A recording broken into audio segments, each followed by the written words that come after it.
മഹി, മഹി! നാശം. മനുഷ്യനൊരു നിമിഷം സ്വസ്ഥതയില്ലെന്ന് വെച്ചാ പപ്പടം കാച്ചനോ മാവാട്ടനോ മറ്റായിരിക്കും. ഇനി എങ്ങനെ ഇവിടെ അച്ഛൻ ചത്തോ? ഒരൊറ്റ ചവിട്ട. എന്തായി ആമി? മഹി എന്തായി വരച്ചു വെച്ചിരിക്കുന്നേ? വീടിന്റെ പ്ലാൻ. ഇത് ഗ്രൗണ്ട് ഫ്ലോറോ ഫസ്റ്റ് ഫ്ലോറാ? Ground floor. അയ്യേ, എന്നിട്ടാണ് സ്റ്റെയറിന്റെ പൊസിഷൻ ഇവിടെ വെച്ചിരിക്കുന്നേ? കേറി വന്ന ആദ്യം കാണും സ്റ്റെയർ കേസ്. ഒന്ന് മാറ്റി വരയ്ക്കേ, അല്ലെങ്കിൽ ഭയങ്കര ബോറായിരിക്കും. പാർട്ടി അപ്രൂവ് ചെയ്ത ഡിസൈനാണത്. അങ്ങേർക്ക് ഇത് വളരെ ഇഷ്ടപ്പെടുകയും ചെയ്തു. പ്രൊഫഷണൽ ഭാര്യയുടെ സജഷൻസ് ഉള്ളത് നല്ലതാണ്, പക്ഷേ അതൊരിക്കലും ബാലിശമായ വിമർശനമാകരുത്. പാർട്ടിക്ക് ഇഷ്ടമായി കാണും, എനിക്ക് തീരെ ഇഷ്ടമായില്ല.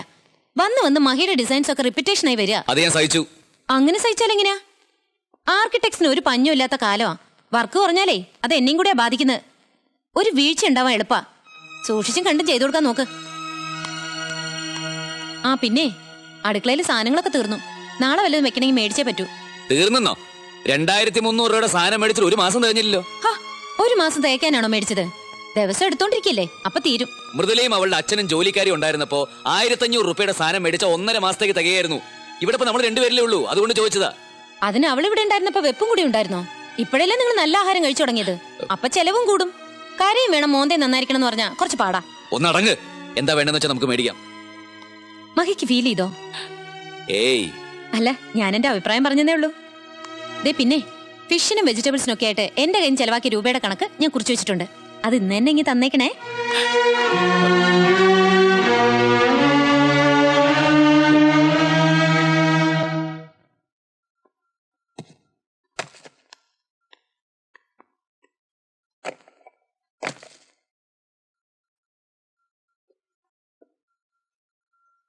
അല്ല, ചുമ്മാ നിൽക്കുവാണോ?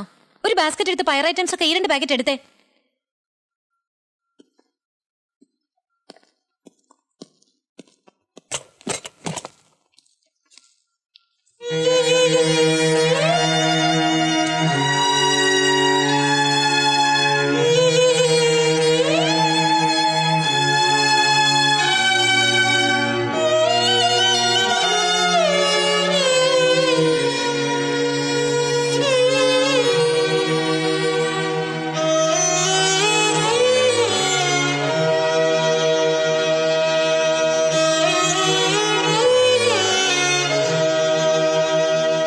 മൃദുല മഹിയെ കണ്ടിട്ടില്ലെന്ന് ഉറപ്പാണോ? ഇല്ലെന്നാണ് തോന്നുന്നത്. പരസ്പരം കാണാതെ പോയതിൽ വിഷമം തോന്നുന്നുണ്ടാവും. ഈ കണ്ണുള്ളപ്പോൾ കണ്ണിന്റെ കാഴ്ച അറിയില്ലെന്ന് പറയുന്നത് എത്ര ശരിയാ. യാമിനിയേക്കാൾ എത്രയോ ഭേദമായിരുന്നു മൃദുല. കുറ്റപ്പെടുത്തുകയല്ല, നീ എന്നോടൊന്നും തുറന്നു പറഞ്ഞിട്ടില്ല. എങ്കിലും യാമിനിയുടെ പെരുമാറ്റം നീ മനഃപൂർവ്വം സഹിക്കുകയാണെന്ന് എനിക്കറിയാം. മൃദുലയുടെ കൊച്ചു കൊച്ചു തെറ്റുകൾ പോലും പൊറുക്കാൻ കൂട്ടാക്കാത്ത നീ യാമിനിയുടെ വലിയ തെറ്റുകൾ കണ്ടില്ലെന്ന് നടിക്കുന്നു.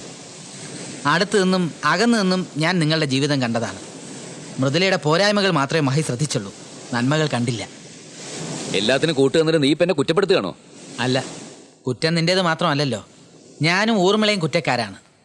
മാസം ഇത്രയും കഴിഞ്ഞെങ്കിലും ആ കുറ്റബോധം ഇനിയും മാറിയിട്ടില്ല. കഴിഞ്ഞ ആഴ്ച വീട്ടിൽ ചെന്നപ്പോൾ യാമിനി നിന്റെ കൂടെ താമസമായതറിഞ്ഞ് ഊർമിള വല്ലാതെ വിഷമിച്ചു. മൃദുല അറിഞ്ഞു കാണുമോ? അറിഞ്ഞാൽ ആ കുട്ടിയും വിഷമിക്കാതിരിക്കില്ല. ഒന്നുമില്ലെങ്കിലും നിന്റെ ഭാര്യയായി കുറെ കാലം കഴിഞ്ഞല്ലേ.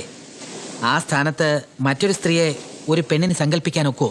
പോക്കരിത്തരം പറഞ്ഞാലുണ്ടല്ലോ, ആലോചനയും കൊണ്ട് പോയത് നീയല്ലേ. എന്നെ വീണ്ടും കെട്ടിക്കാൻ നിനക്കും ഡോക്ടർക്കായിരുന്നല്ലോ വലിയ തിരക്ക്. എന്നിട്ട് ഇപ്പൊ കാല് മാറുന്നോ? അതിങ്ങനത്തെ ഒരു പാരയായിട്ട് മാറുമെന്ന് ഞാൻ അറിഞ്ഞോ? ആ അമേരിക്കക്കാരിയെ കേരളത്തിന് താങ്ങാൻ പറ്റുമെന്ന് മഹിക്ക് തോന്നുന്നുണ്ടോ? വൈകിട്ടില്ല. പ്രൊബേഷൻ കഴിയുന്നതിന് മുമ്പ് കൺഫർമേഷൻ ആക്കാതെ അതിനെ അങ്ങ് ടെർമിനേറ്റ് ചെയ്താൽ മതി.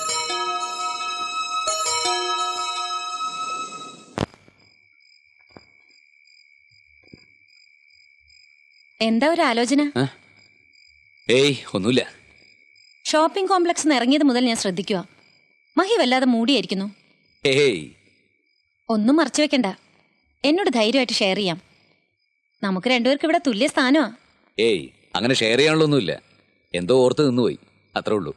അതും ഷെയർ ചെയ്യേണ്ടതാ. എന്താ ഓർത്തെന്ന് അറിയാത്ത സ്ഥിതിക്ക് വേണ്ട. ഇന്ന് ബോംബെന്ന് ഡാഡിയുടെ കോൾ ഉണ്ടായിരുന്നു. പ്രൊബേഷൻ പീരീഡ് എങ്ങനെയുണ്ടെന്ന് ചോദിച്ചു. ഇതുവരെ ഞാൻ ഫുൾ സാറ്റിസ്ഫൈഡ് ആണെന്ന് പറഞ്ഞു. ഡാഡിക്ക് ഹാപ്പിയായി. അടുത്ത ആഴ്ച ഇങ്ങോട്ട് വരുന്നുണ്ട്. കിടക്കാറായെങ്കിൽ കിടന്നോ. Good night.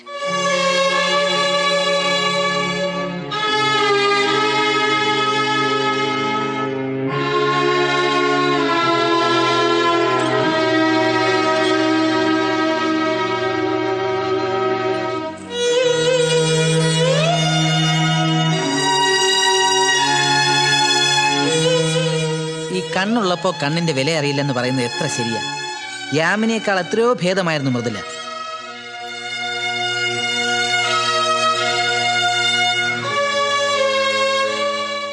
അടുത്തു നിന്നും അകന്നു നിന്നും ഞാൻ നിങ്ങളുടെ ജീവിതം കണ്ടതാണ്. മൃദുലയുടെ പോരായ്മകൾ മാത്രമേ മഹി ശ്രദ്ധിച്ചുള്ളൂ, നന്മകൾ കണ്ടില്ല.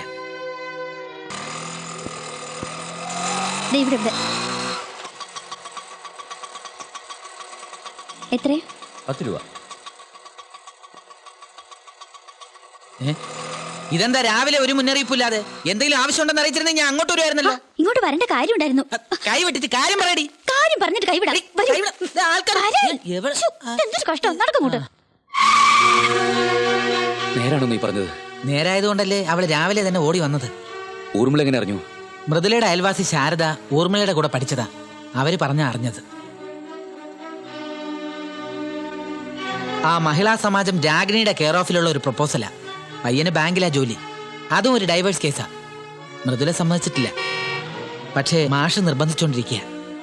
ഞാനൊന്ന് ഓഫീസിലേക്കില്ല, ഇവിടെ ഇറങ്ങിക്കോ.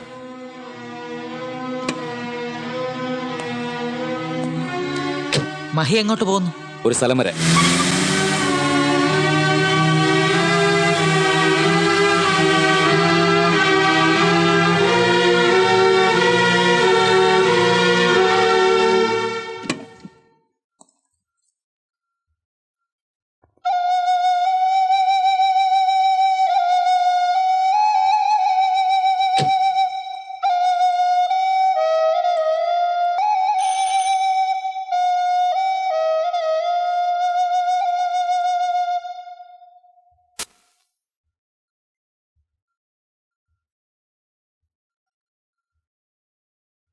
ആ മഹേഷോ, അകത്തേക്ക് വരാലോ.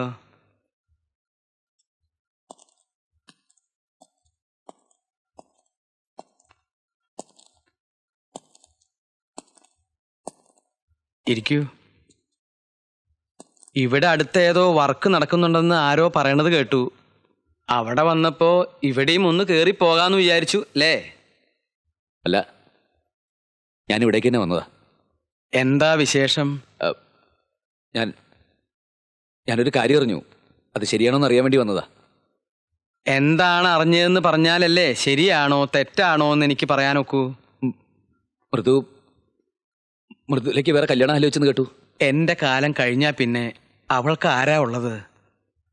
അതിനു മുമ്പ് സ്വന്തം മോളെ ഒരു കര പറ്റിക്കാൻ ഏത് പിതാവ് ആഗ്രഹിക്കാത്തത്? ഒരു രണ്ടാം കെട്ടുകാരനെയാണ് മൃദുലേക്ക് വേണ്ടി ആലോചിക്കുന്നതെന്ന് കേട്ടു. അതെ, ഡൈവേഴ്സ് കഴിഞ്ഞൊരു പെണ്ണിന് ആദ്യ കെട്ടുകാരൻ തന്നെ വേണമെന്ന് വാശി പിടിക്കാൻ ഒക്കൂ? മൃദുവിനും അച്ഛനും സമ്മതമാണെങ്കിൽ അവളെ വീണ്ടും വിവാഹം കഴിക്കാൻ ഞാൻ ഒരുക്കുക. അത് നടക്കില്ല.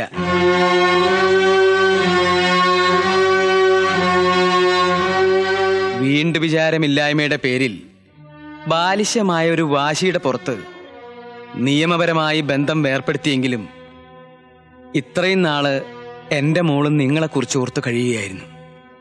തൻ്റെ സ്ഥാനത്ത് മറ്റൊരു പുരുഷനെ കാണാൻ അവൾക്ക് കഴിയില്ലെന്ന് എനിക്കറിയായിരുന്നു. പക്വതയില്ലാത്ത കുട്ടിയല്ലേ അവള്. ഈ കാലത്തിനിടയ്ക്ക് ഒരിക്കലെങ്കിലും താൻ അവളെ കാണാൻ വരുമെന്ന് അവൾ കൊതിച്ചിരുന്നു. തന്നോടൊപ്പം ഒരു അമേരിക്കക്കാരി വന്ന് താമസമാക്കി എന്ന വിവരം അറിയുന്നത് വരെ ആ പ്രതീക്ഷ എൻ്റെ മോൾക്കുണ്ടായിരുന്നു. അതറിഞ്ഞതിന് ശേഷമാണ് അവളുടെ സമ്മതമില്ലാഞ്ഞിട്ട് കൂടി ഞാൻ അങ്ങനെ ഒരു ആലോചനയ്ക്ക് മുതിർന്നത്. നിങ്ങൾ ഉദ്ദേശിക്കുന്ന പോലെ ഞങ്ങൾ തമ്മിൽ ഒരു ബന്ധവുമില്ല. ഞാനെന്നും മൃദുലയുടെ പഴയ മഹി തന്നെയാ. എനിക്കവളെ തിരിച്ചു കാണാം. അതിന് അവൾ സമ്മതിക്കുമെന്ന് എനിക്ക് തോന്നണില്ല. അവളുടെ വാശി മഹിക്കറിയാവുന്നതല്ലേ.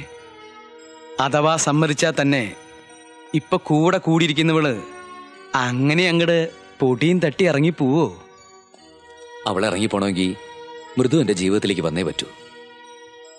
അപ്പോ ആ ശല്യം ഒഴിവാക്കാൻ വേണ്ടിയാണ് എന്റെ മോളെ തിരികെ വിളിക്കുന്നത് അല്ലേ? അല്ല, വിധി കൂട്ടിച്ചേർത്താണ് ഞങ്ങളെ. അത് നിയമം കൊണ്ട് വേർപെടുത്തിയത് അബദ്ധം. അച്ഛൻ മൃദുലെ ഒന്ന് വിളിക്കൂ, ഞാൻ സംസാരിക്കാം. അവളിവിടെ ഇല്ല. എവിടെ പോയി? അപ്പുറത്തൊരു കൂട്ടുകാരുടെ വീട്ടിലാ. വിരോധലിന്ന് വിളിക്കോ, ഞാൻ വെയിറ്റ് ചെയ്യാം.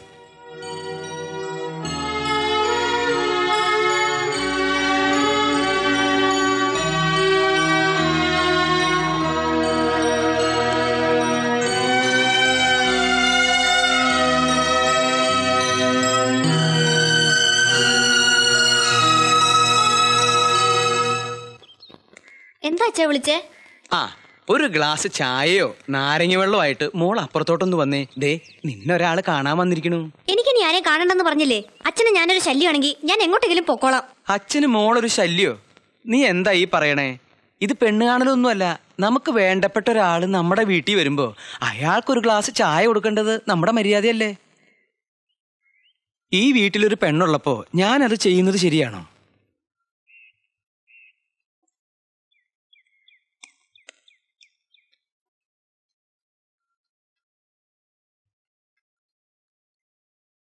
അവളിപ്പോ വരും. മഹേഷാണ് വന്നിരിക്കുന്നതെന്ന് ഞാൻ പറഞ്ഞില്ല. അറിഞ്ഞാൽ അവൾ വന്നില്ലെങ്കിലോ? ഞാനാണെന്നറിഞ്ഞ അവള് വരില്ലേ? നേരത്തെ ആയിരുന്നെങ്കിൽ അവൾ വന്നാനേ. ഇപ്പോഴത്തെ കാര്യത്തിൽ എനിക്ക് ഉറപ്പില്ല.